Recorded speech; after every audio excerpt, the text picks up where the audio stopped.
Rangers fans, welcome to Liberty Blue, the best Rangers podcast in town. I'm Andrew Chelney alongside Nick Zararis. We scream about the Rangers so that you don't have to. This is episode 63, live on Twitter, Twitch, and YouTube, and we're available wherever you get your podcasts as well. Nick, the Metro division just got a little bit interesting as the Pittsburgh Penguins have acquired Erik Karlsson for essentially half a sandwich. It's crazy, man. There were reportedly upwards of, I want to say, 5 or 6 teams that had alluded some level of interest to the Penguins and some level of interest to the Sharks about Karlsson. And then really quickly, it just became he's only going to Pittsburgh. I want to say that started about the first or second, probably the second week of July is when that chatter really started to pick up that only really Pittsburgh was in play there. And then it just it took a while to happen. But like you said, it happened over the weekend. We sit here now. The Penguins are a better hockey team. They didn't have to give up anything of note. They gave up a top 10 protected draft pick and Mikael Granlund, who they wanted to get rid of anyway. They did really well for that. They were able to shed Jeff Petry's contract and get Karlsson in. The Sharks probably, and we're going to talk about this in a minute, should have retained a lot more of that salary to incentivize the Penguins to give them more stuff because, frankly, Erik Karlsson is still a useful hockey player. There is definitely a world in which Erik Karlsson can be a functional power play quarterback, play 21, 22 minutes a night on a good team that is trying to win a Stanley Cup. I don't know, and this will be a crux of this argument for a lot of people of like, well, you just spent the entirety of last season complaining about his defense and that all he did was focus on offense. Yes, he did, and I'm assuming he's going to have to draw back some of that offense to make the defense not even good, just passable enough that he's not hamstringing his team. And that's kind of really where the conversation starts from the Penguins' perspective. But for the Sharks' perspective, and you and I were just talking about this, what's the plan here? They have, 1 or 2 decent prospects they've accumulated over the last 2-3 years of being a bad team. They have no real path to relevancy beyond developing their own guys. And the coach in charge of that clearly has shown he's not good at developing talent. So I do not understand what the Sharks' plan is right now on any level. So the full trade here, for those that missed it, the Montreal Canadiens were the third team involved in order to facilitate some cap crunching, make the cap work for everybody involved. Pittsburgh Penguins receive Erik Karlsson, Rem Pitlick, who's a fourth line, kind of 13 forward kind of player, Dylan Hamaliuk, who to my understanding is just going to play in the AHL, and a 2026 third-round draft pick. San Jose, we'll get to San Jose in a second. Montreal gets a 2025 second-round pick. They get Jeff Petry, who is rumored to be on the move. The rumors are that Montreal is not going to keep Jeff Petry. Obviously, we don't know yet, but that's kind of the rumbling so far. They get Casey DeSmith, and they get a player, Nathan Legary, who I don't really know too much about. San Jose, now this is the kicker. They get a 2024 first-round draft pick, which is a top 10 protected pick. They get Jan Ruda, who's a defenseman. That's not going to move the needle for San Jose. Mike Hoffman via Montreal, who's a power play specialist who doesn't do anything at 5-on-5. And Mikael Granlund, a guy who was terrible in Pittsburgh, and Pittsburgh was basically begging teams to take. That's it? That's all. That's it. That's the end of the sentence. That's the end of the trade. The San Jose Sharks traded away a 100-point Norris Trophy winning defenseman. Now, did he deserve to win the Norris? To us, the answer is no. But the NHL gave him the award. Therefore, he is a Norris-winning defenseman. They traded away a 100-point defenseman for a top 10 protected first-round pick and Mikael Granlund. The Coyotes got more for Jacob Chychrun. What are we doing here? Okay, listen. San Jose is going to win 8 games next season. And Mike Greer turned around and said, we don't need anybody we don't need any blue chip prospects. We'll just get Mikael Granlund playing first line minutes. All good. That's fine. David Quinn's going to try to win games. He's going to try to put Mikael Granlund up in the top 6. He's going to score 4 goals the whole season because he's not suited for top 6 minutes anymore. And David Quinn's going to win 8 games. And he's going to be like, oh, well, look at the roster. Oh, I tried everything to win the games. But it's like, dude, if you're Mike Greer, this is, I'd be embarrassed. Truly, I'd be embarrassed if I was in my career. Like, you have all of the leverage, and you retained $1.5 million when you could have retained a lot more to get a lot more, because you're going to have $1 trillion in cap space anyway. You could have gotten more teams involved if you were willing to retain more money. That's really the crux of this. The fact that you got no prospect to kind of just throw into the top 6 and be like, listen, we're going to be bad. Might as well get some young talent into the lineup just so they could play a bunch of games, play a bunch of good minutes. We'll see what we got. Maybe they get some experience. Maybe they'll blossom into a good player. Who knows? Like, you got nobody. You got nobody. You got a top 10 protected first-round pick and Mikael Granlund for Erik Karlsson. Like, I mean, Mike Greer is rapidly turning into just an American Pete Chiarelli. Like, what are we doing here? What's happening?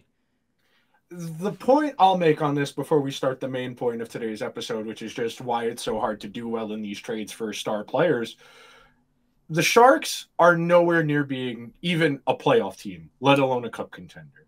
If they were in a position like, say, Buffalo is right now or Ottawa is right now, I could understand not having a willingness to retain salary, because you might want to add to your team if your team's a little bit better than you expect, to add on to what you already have. But the Sharks are nowhere close to even being a fringe playoff team, let alone being a good team like those two teams I just mentioned, who think they might be able to get somewhere. And that's really why I don't get it.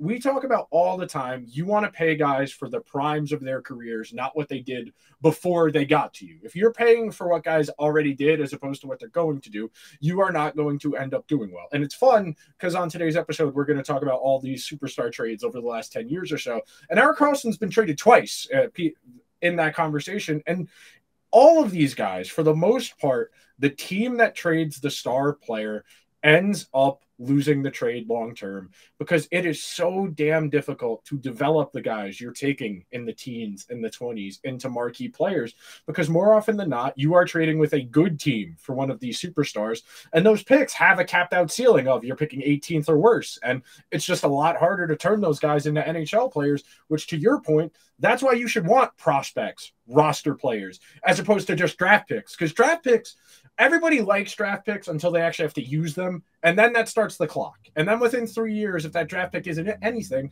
you wasted your draft pick and you didn't really get anything to show for it. That's the biggest recurring theme of today's episode when we go through all of these trades. For the most part, these draft picks that teams got in return for star players turned into nothing. It just, from if you're a San Jose Sharks fan, you have to be irate looking at this trade. Because here's the thing about the San Jose Sharks kind of, look ahead in the next few years. They are going to remain bad for a while. Yeah. What exactly does a 2024 top 10 protected first-round pick do for the Sharks right now? Besides, I guess, being a trade chip down the road, if you so need one, what does that do for the rebuilding Sharks now? It'd be one thing if, like, they got, I don't know, I'm just making it up. Like, if they got 2 first-round picks and, like, 3 seconds or whatever, and, like, there's stocking picks. Yeah. That would make more sense. They should have tried to get Pittsburgh picks from 25 or 26, not 24. Yeah. Because that's when the Penguins will actually start to hit a wall. The San Jose Sharks are going to be a really bad team within for the foreseeable future, and they don't have a plan to get out of that. Nope. They didn't get any blue chip prospect. They didn't get any blue chip pick, for that matter. I mean, dude, the fact that Kyle Dubas, on top of just giving away 1 first-round pick, was able to add a top 10 protection for Erik Karlsson is the most ludicrous thing. Like, if I was Mike Greer, I'd hang up the phone and laugh in Kyle's face. Like, that's a joke of a trade. Kyle wins 100 out of 100 times, and Montreal did really well here. Like, they got, a second-round pick. They got Jeff Petrie. Like, they got, apparently they're going to flip. We'll wait and see on that. But, like, they gave away Mike Hoffman, okay, and Ren Pitlick, okay. They got a second-round pick and a guy they can flip for more assets. Like, if anything, Montreal won the trade way more than San Jose did. Like, San Jose, this is just flat-out embarrassing. All right, let's get to the crux of today's episode, which is just talking about why it's so difficult to make these trades happen. Why so few teams are ever willing to push chips in, and the teams that do usually get rewarded, which is what's crazy about this. Like, you would think, based on the track record, and we're going to go through a lot. I have 27 players here. I have Erik Karlsson listed twice, like I said before. I have 27 different players here listed, and almost all of the teams that acquired these guys ended up doing better. You think about the ones in recent history, like Jack Eichel, like Taylor Hall, Dougie Hamilton, the first time or the second time. These teams that add the star player always end up doing well. And the lack of willingness to go out and make something happen because you would rather buy your time and line up everything perfectly and get one good crack at it, I will never understand. It's a league full of guys who want to be David Poile as opposed to a guy who wants to be like Jim Rutherford. Like, yeah, what happened at the end of his time in Pittsburgh, him leaving abruptly, sucked, and it was unfair what he did. He won his 2 cups and he was out of there within 3 years. I would rather have that resume than have the resume of some of these guys who just, they'd rather hang around for a long time as opposed to win anything. Well, because they want to keep their jobs, Nick. They would rather be mediocre for 20 years if it meant they kept their jobs, as opposed to staying in that position for 7 to 8 years with a Stanley Cup, or at least get really close because they're actually trying to win one and then move on to somebody else. Like, they would much rather be essentially career politicians. Of like, once I'm in, I'm here, baby. That's all I gotta do. I don't want to do anything that's worth my time to change anything. I'm here. I'm part of the club, baby. All good. Like, so many hockey execs think that way. Of like, once I'm in, I'm chilling.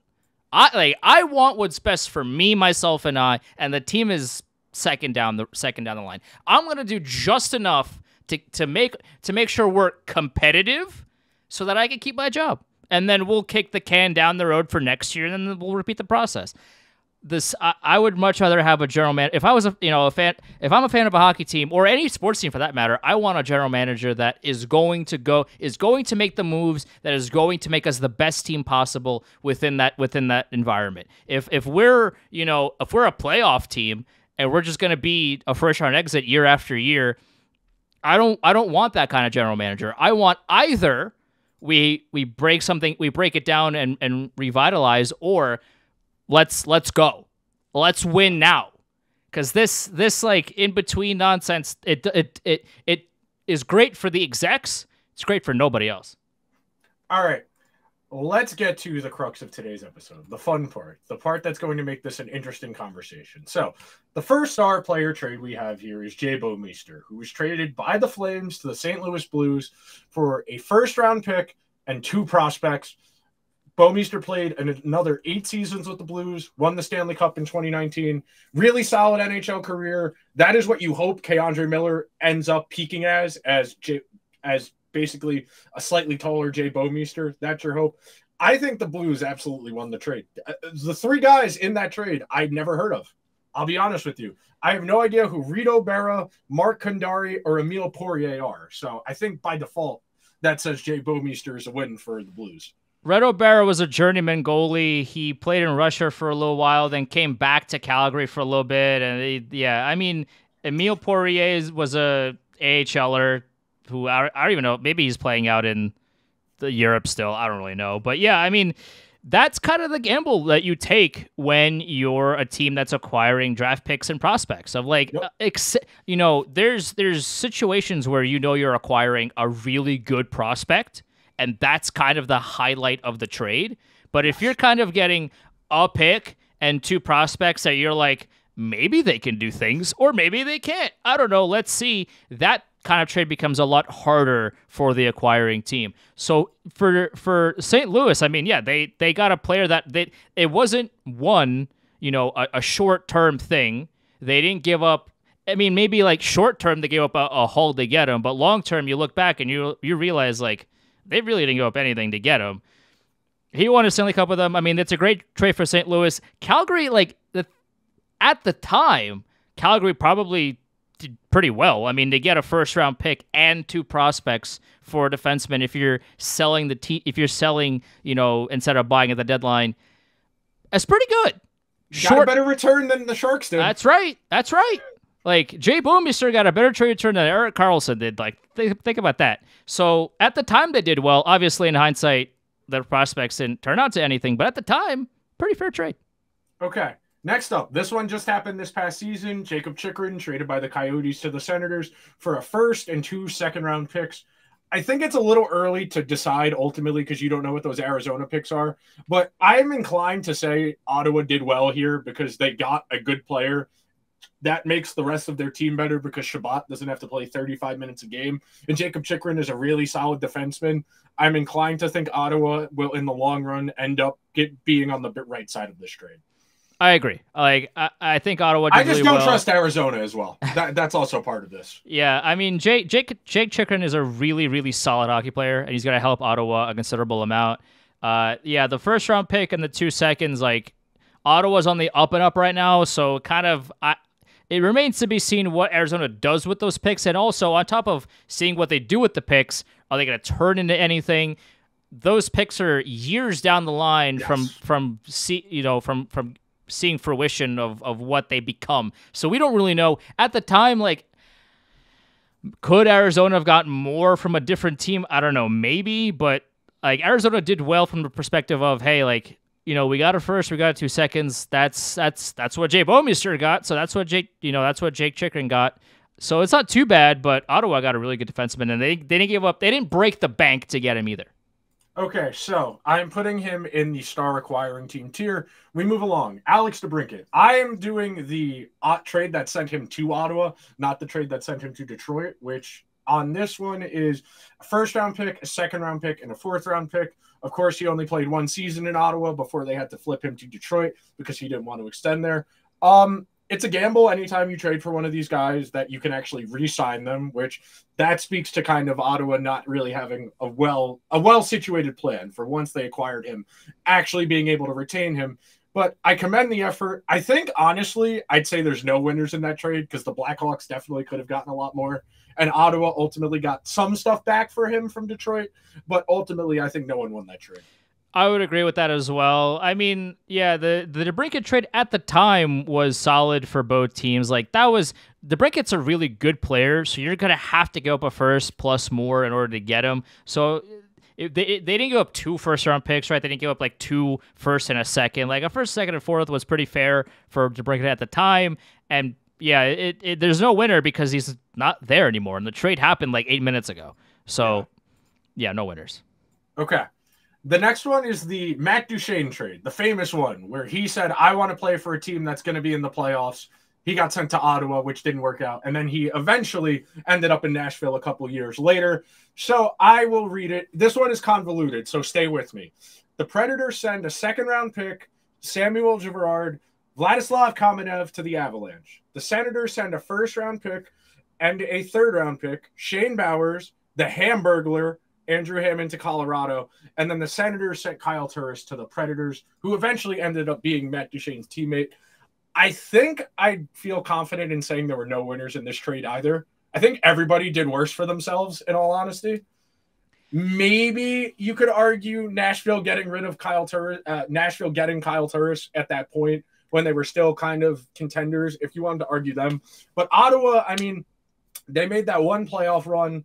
He eventually got traded again to Columbus for a cup of coffee before he ended up in Nashville. But again, I think this is a no-winners. It's hard to pull off this type of trade. I kind of want to argue that Colorado won by getting rid of him. Okay, well, I can see that argument. Yeah, that's part of it. I mean, he clearly didn't want to be there, and he was like, "This is not a playoff-winning team. Let me get. I want out."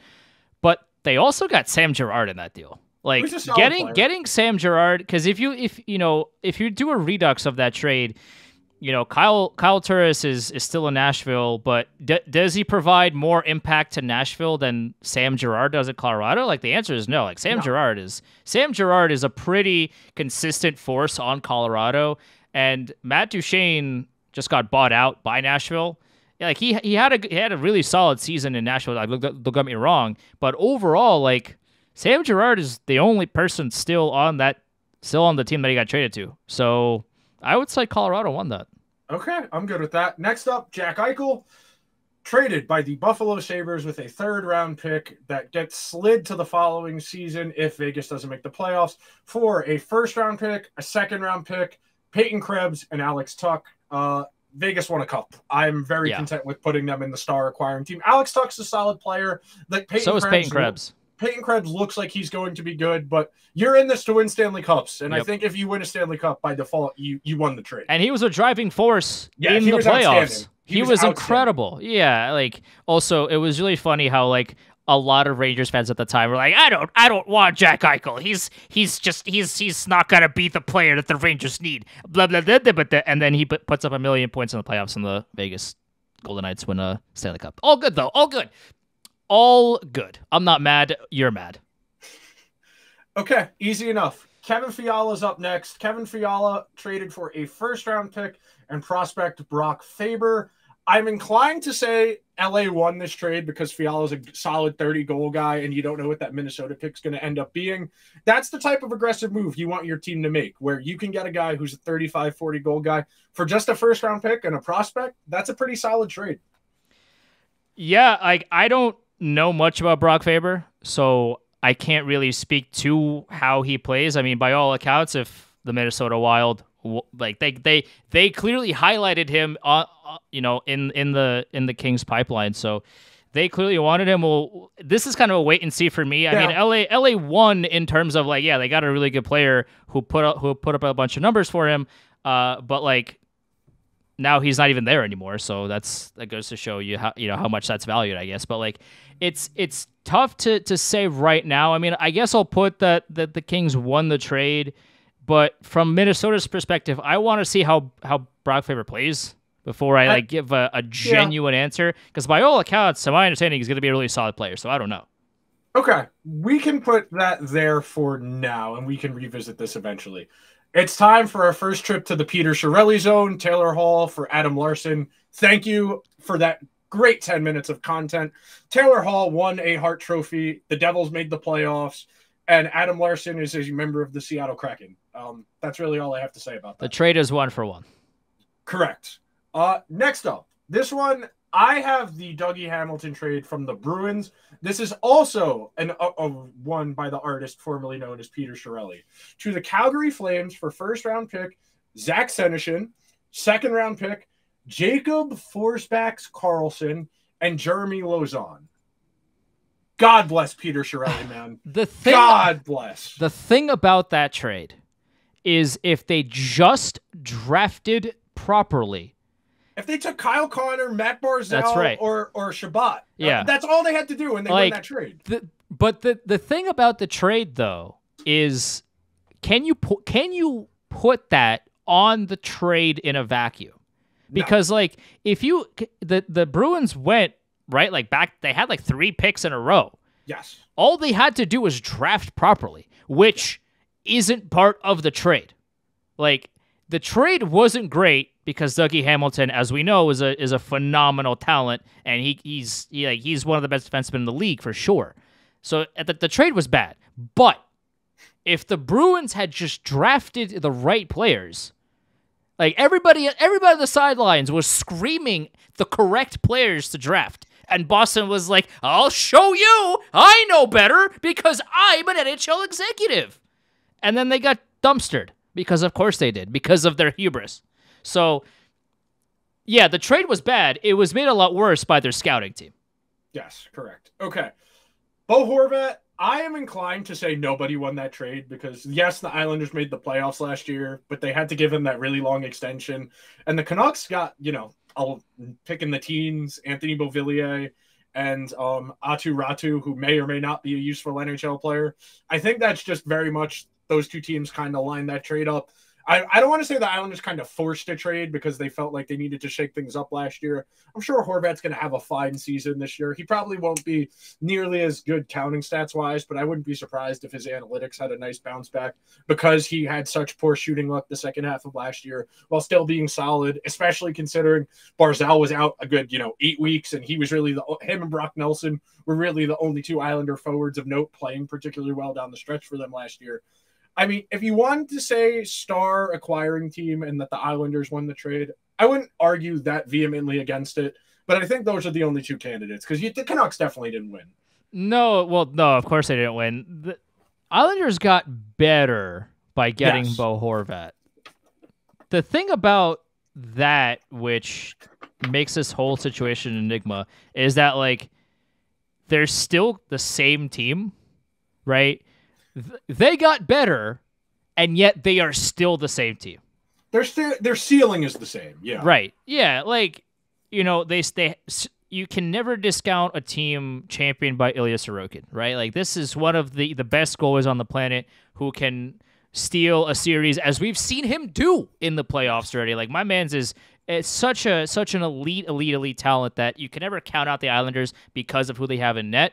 But Bo Horvat, while he does move the needle for me a little bit more than Beauvillier, yeah, that contract is not great. The Islanders have like 8 cents in cap space for the next 1,000 years. And it's like, he's good. He's a good player, and he helps the Islanders more than Beauvillier.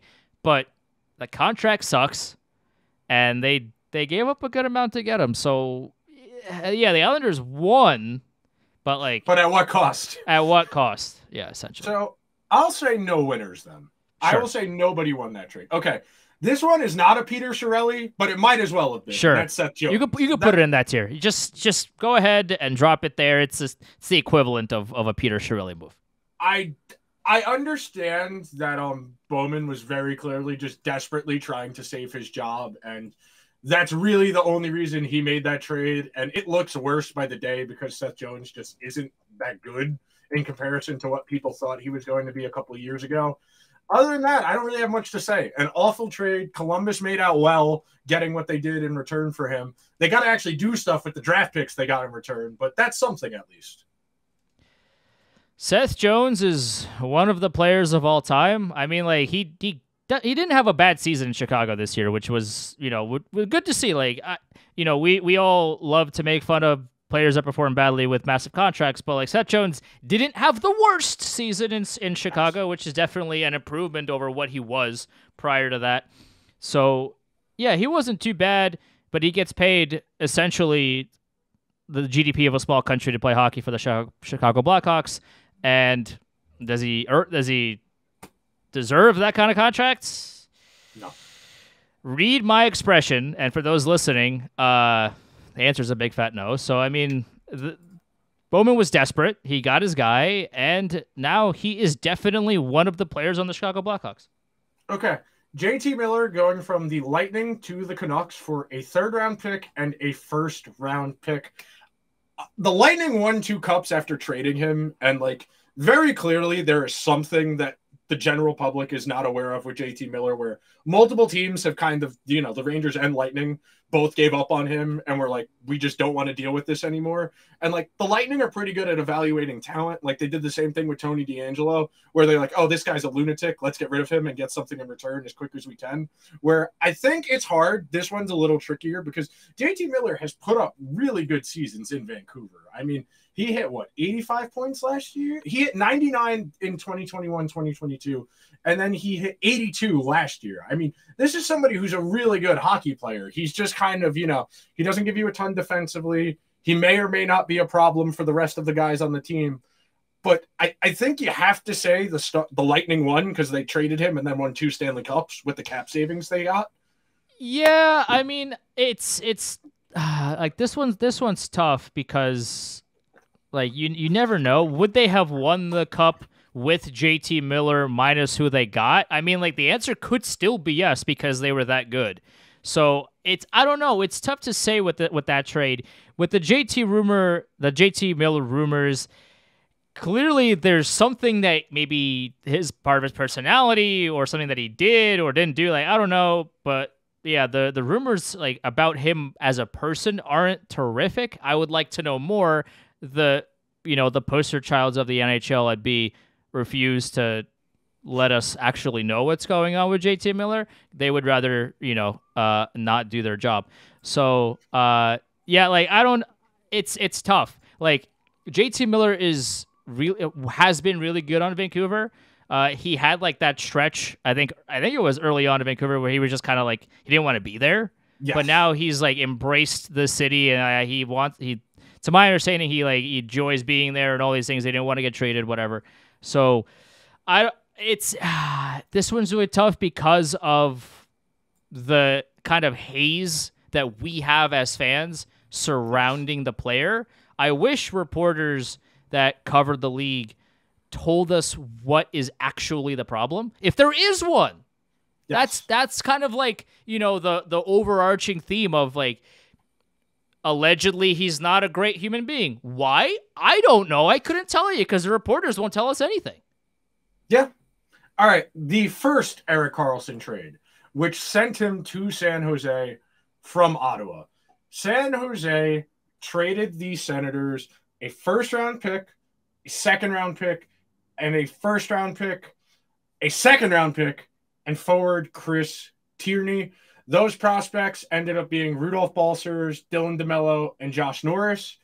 I think San Jose, I understand why they made the trade at the time they did. They were pretty close at the time, or at least felt they were when they traded for him. The Sharks won the most playoff games of any team last decade to not win the Stanley Cup. I understand why they went for it. They gave up a ton, but Erik Karlsson is one of the best defensemen of his era, and I think it's fair to say San Jose won. Especially looking back at who the Senators drafted with all those draft picks. Like yes. at the time they got a bunch of draft picks and it was great and all, but they didn't draft well. And that's the coin flip that you take when you don't trade for real players. You trade for an idea, right? Yes. Draft picks are just ideas. It's up to you to put the ideas into reality and draft well and develop well and get all these ideas in motion with guys on the ice. The Senators didn't do a great job of that. Yeah, I mean, Josh Norris is still part of their organization, but Balcers isn't, Chris Tierney isn't. Like, these guys who they used good draft picks to get didn't amount to anything. So in the short term, I can see why it might have been kind of an even trade, but looking back at it, yeah, San Jose won that pretty clearly. Okay, and we know what the trade is for the one we just talked about. Yeah, you can put that in Peter Chiarelli. Okay, so yeah. One in there. Okay, Phil the Thrill going from Toronto to Pittsburgh. Pittsburgh traded a first-round pick, a third-round pick, Scott Harrington, Perry Kapanen, and Nick Spaulding to the Leaf for Phil Kessel. The Penguins won 2 Stanley Cups. I think pretty convincingly you can say the star acquiring team won that trade. Yeah, and he was again a driving force behind those cup wins. It's not as if they won the cups and he sat on the bench or just did nothing. Like, my man's was one of the highlights of those teams that won the cups. Yeah, absolutely. Yes. Pittsburgh won that. Okay, I have Ryan McDonough going from the Rangers to the Lightning on here. I will be saying that. That's all we have to say about that. 2 Stanley Cups, and the Rangers have nothing left in the organization from that trade. You know what? I kind of think this belongs in the Peter Chiarelli category. It was such a little too. The reason I will say no to that is because at the time, you knew the Rangers didn't do well, but you thought out of sheer volume of assets that something would work. That's why I can't put it in Peter Chiarelli. At the time, I disliked it too. But Peter Chiarelli, everybody is like, what the fuck is going on? That is the only reason it can't be in that column. Because I understand the trade at face value. Was that the first round pick the Rangers got? Was the first round pick they used for K'Andre Miller? Am I mistaken in that? They traded that to get it or something like that. I think they used that and another pick to trade up and get K'Andre Miller. I mean, if I remember correctly, or it might have been the pick they used to take Nils Lundqvist, and then they traded Nils Lundqvist anyway for another. No, pick. It couldn't have been the Nils Lundqvist pick because that one was like what 7th over. No, Nils was 20 something. Was he 20 something? Nils Lundkvist This was... is I can't remember off the top of my head, but like, yeah, I mean, if this is the pick that they got for K'Andre Miller, then it's not as bad. Mm-hmm. But still, like, it was really bad at the time. I hated it at the time because not only like because it was McDonough and Miller at the same time. Yes. For all of that, like they traded two quarters for a couple of dimes, like not even a quarter, and like they didn't trade 50 cents for 45. Like they traded 50 cents for like maybe 20-25 cents. Like they used some of that money to eventually, I think get K'Andre Miller. So like by sheer, I guess, luck, maybe through sheer just #grit, they got K'Andre Miller. I don't know. But the trade as a standalone, because it was JT Miller and Ryan McDonough for all those picks, I thought it was a disaster at the time. And the Rangers hung on to Hayek the Kayak for 1,000 years because they wanted so desperately to show something from that trade and not get thoroughly embarrassed. Like, if they just signed Libor Hayek or he was a throw-in in, like, a different trade, they would never have kept him this long. They would have sent him somewhere a long time ago. They would have cut ties. They kept Libor Hayek on the Rangers up until this season because they were so desperate to prove that trade wasn't a failure, which it was. Okay, Timo Meier going from the Sharks to the Devils. Zachary Edmonds, Scott Harrington, Santeri Hakata, Tamir Ibragimov to the Devils for a first-round pick, Andreas Johnson, Shakir Makhmadulin, Nikita Okutuyev, and Fabian Zetterlund. I think, again, the Devils cleaned up here. I don't think the Sharks got a single good asset in that entire trade. The Devils going to be picking in the late 20s for both of those first-round picks, and none of the roster players they got back, none of the prospects they got back are close. Like, Shakir Makhmadulin might be the closest out of all of them, and that guy's still probably at least a year away from being an NHL player. I don't know anything about these prospects, so I can't speak to them. Listen, like we talked about before, we watch a lot of NHL. I work within the NBA ecosphere. I got other things going on. I can't be out here watching, the Russian Junior League at 4 a.m. I can't be doing these things. So I don't know too much about these players, but Timo Meier is one of the greatest players in the league right now, and the Devils didn't have to give him didn't have to give San Jose the key to the city. No Mercer, no Holtz, no Nemec, no Hughes. Yeah. New Jersey won this one pretty handily. Okay. Rick Nash going from the Blue Jackets to the Rangers for Artem Anisimov, Brandon Dubinsky, and Tim Erickson, and a first-round selection, which became Kirby Reichel. The Rangers won that trade. The Blue Jackets ended up trading Anisimov. Dubinsky retired a Blue Jacket. Dubinsky had a nice tenure with Columbus, but Rick Nash, obviously the best player in the trade. And the Rangers got pretty damn close, but twice. And not only that, they then traded Rick Nash for another first-round pick. For a first-round pick, yeah, and Ryan Lindgren. And Rangers have Ryan Lindgren because of Rick Nash. So yeah. Max Pacioretty going from Montreal to Vegas for Nick Suzuki, Tomas Tatar, and a second-round pick. This one, I think Montreal won this trade because I think Nick Suzuki is more in line with where Montreal is going. I mean, Max Pacioretty, Vegas had to give away. Max Pacioretty couldn't stay healthy, which kind of undid his time there. But I think Montreal pretty convincingly wins that trade. It's a great trade for Montreal in hindsight. I think this one's tough to judge because of Pacioretty's injury issues. Mm-hmm. I think if he stayed healthy, we would have seen a completely different timeline in Vegas. Now, would they have? They might still have traded him in order to get the players they have now, and to go in that cup run now, and all those things. But if Pacioretty was healthy, do they go get Jack Eichel? Do they go and make the moves that they've made? Like, we don't know the answer to those things. So this one's hard to grade because his injuries derailed the rest of his career. Like, we have no idea. Okay, so I'm putting him in here because Montreal has Nick Suzuki, who's their captain now, prime of his career, solid player. This one I think belongs in. Peter Chiarelli. Peter Chiarelli. This one was a disaster fire for Chicago. What were they doing? A sixth-round pick and Tyler Mott with Panarin to the Blue Jackets for a 5. Anton Forsberg, who is, I don't remember if he's still in the league or not. I think he is. I think he's on Ottawa. He isn't, yeah, he is on Ottawa. And then for Brandon Saad, because Bowman wanted to get Brandon Saad back on the team because Taves and Kane were sad that they traded their friend. So, I think very convincingly, that's one of the worst NHL trades of all time. Terrible. Just an atrocity, a modern atrocity. Like Panarin, his last season in Chicago, he put up 74 points, and then in Columbus, 82-87. As a really good player, I mean, Panarin on the team that beat the Lightning in the first round of the playoffs too. So even Columbus got something out of that before he moved on. This I have for Pierre-Luc Dubois going from Winnipeg to LA. In reality, I probably should have had the Patrick Laine one on here too, if you want to touch that one real quick. I think neither team won the Laine for Dubois trade, in all honesty. Yeah. I think Laine is too much of an enigma to kind of tap into. Like, he's a good hockey player, but nobody can ever get through to the guy. So at a certain point, you kind of have to just concede.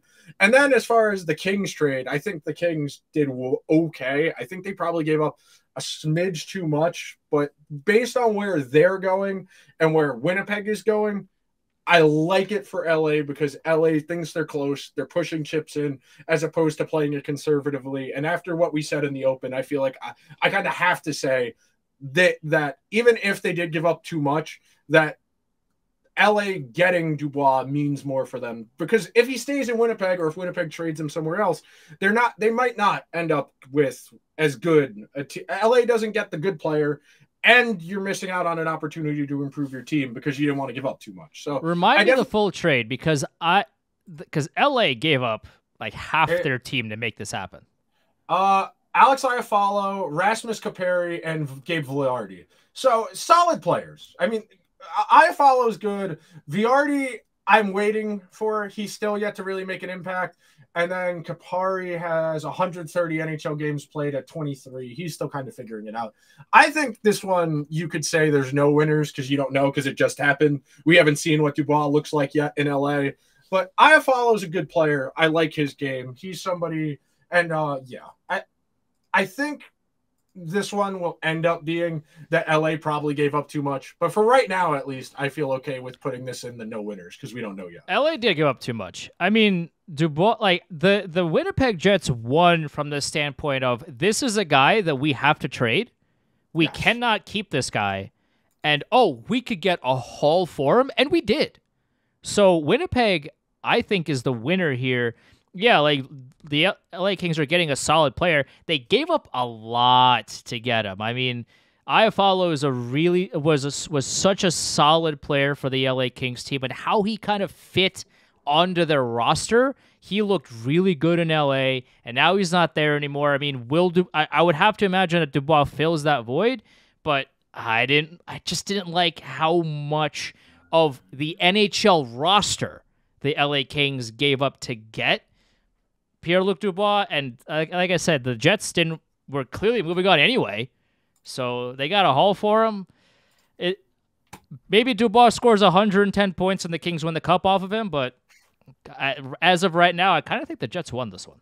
Okay, I'm good with that. Okay, next up, Corey Schneider going from the Vancouver Canucks to the New Jersey Devils for a single first-round pick, and that first-round pick turned into Bo Horvat. The Devils got a really good goalie on a really bad team. Like, Corey Schneider in 2013 and 2014 was outstanding. He was one of the best goalies in the league, but those Devils teams just weren't very good. And the Canucks got Bo Horvat out of it. I think this one is honestly the closest we've had to an even trade out of all of these so far. I think I'm good with putting this in even Steven, because because Vancouver has had the line of goalies coming on. I mean, they got rid of Schneider because they still wanted to play Luongo. They eventually traded Luongo. They had Markstrom in there. They've got Demko in there. I think this is our first even Steven. At the time, it was a bad trade for Vancouver, again, because you get the idea in the draft pick, but you still have to use the draft pick for somebody good. In this instance, drafting Bo Horvat makes this trade way more palatable. But let's say the Vancouver Canucks drafted somebody else who turned into a bust, and didn't play at the NHL level, this would have been an embarrassing trade. So, yeah, the Canucks did well because they drafted well using what they got from the trade. But at the time, Corey Schneider was a top 10 goalie in the NHL, and Vancouver got one pick for him. Yeah, they used it well, and they didn't get embarrassed. But that could have been a whole lot worse. So, yes. Yeah, like I guess it's a fair trade in hindsight. At the time, I feel like a lot of people were saying New Jersey won the trade. But because Vancouver actually used their draft picks for good for once, it's pretty fair. Okay. We got another Peter Chiarelli original right here. Tyler Seguin. Yeah. Traded by the Boston Bruins with Ryan Button and Rich Peverley to the Dallas Stars for Louis Eriksson, Matt Frazier, Joe Morrow, and Riley Smith. Peter Chiarelli. God bless Peter Chiarelli, bro. I do not. How is the best thing you end up with in that trade Riley Smith, who you trade anyway?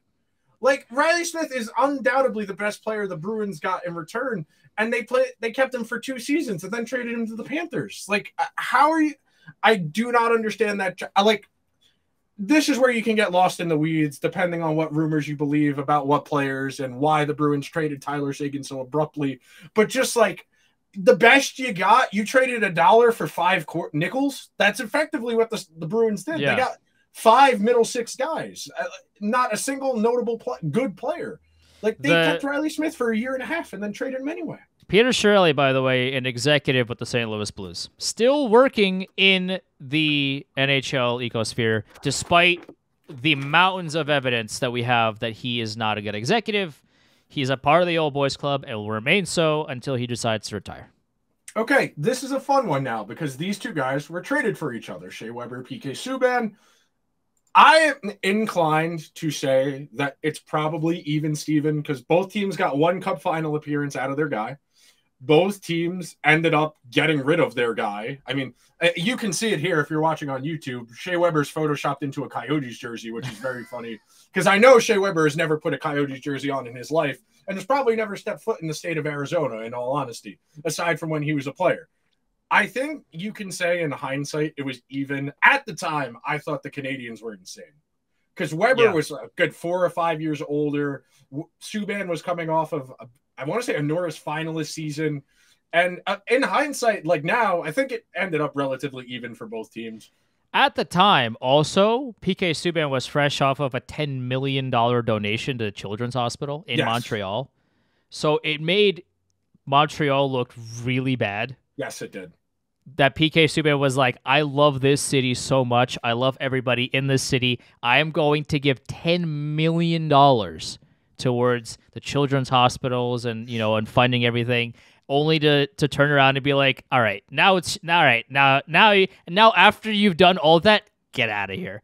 Like, that looked really bad. Yeah, I mean, in hindsight, like, both players did what they needed to do and then got injured, and, neither of them are in the league still. So it's tough to really grade from a trade perspective because of, like, they didn't play 7, 8, 9, 10 years after the trade. Like, they got pretty injured, and they're out of the league now. But yeah, I mean,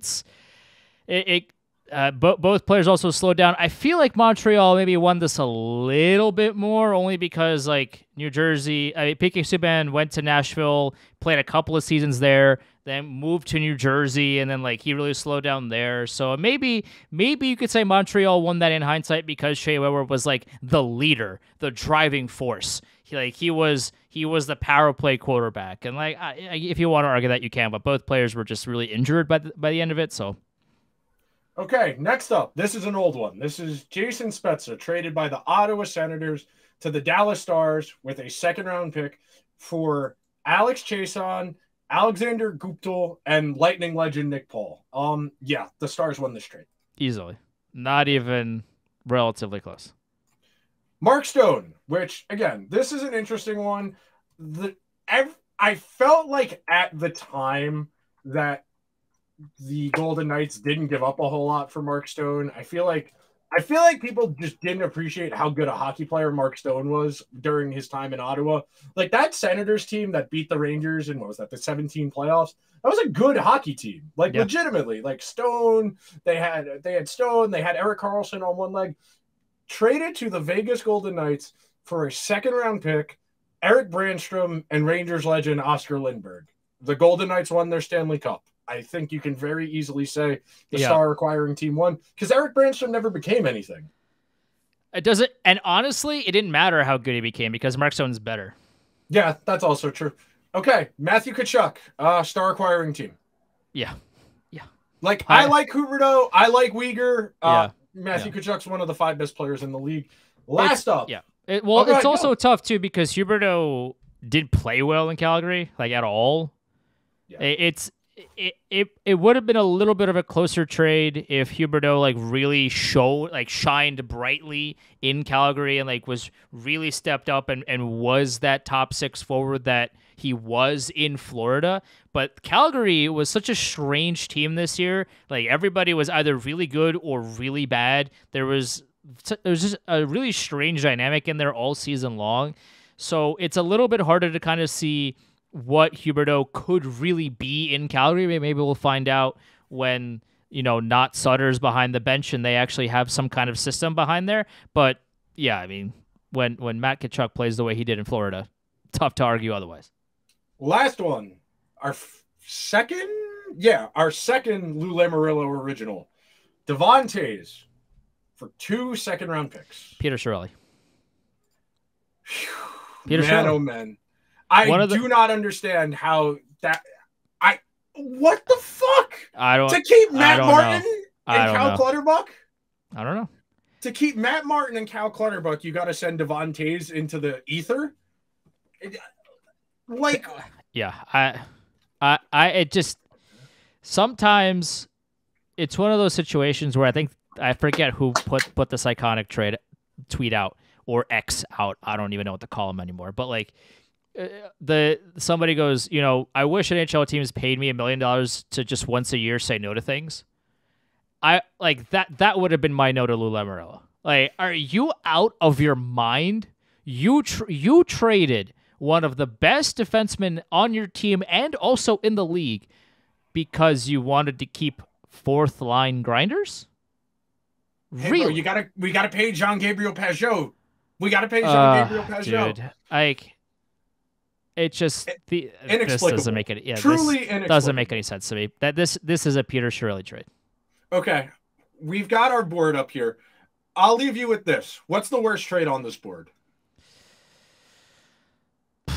Honestly, to me, I think it's Panarin. I was gonna say Panarin. We're on the same page. I was gonna say the same thing. Like, here's the thing: Columbus got an elite first-line winger for essentially Brendan Saad because he missed his friends.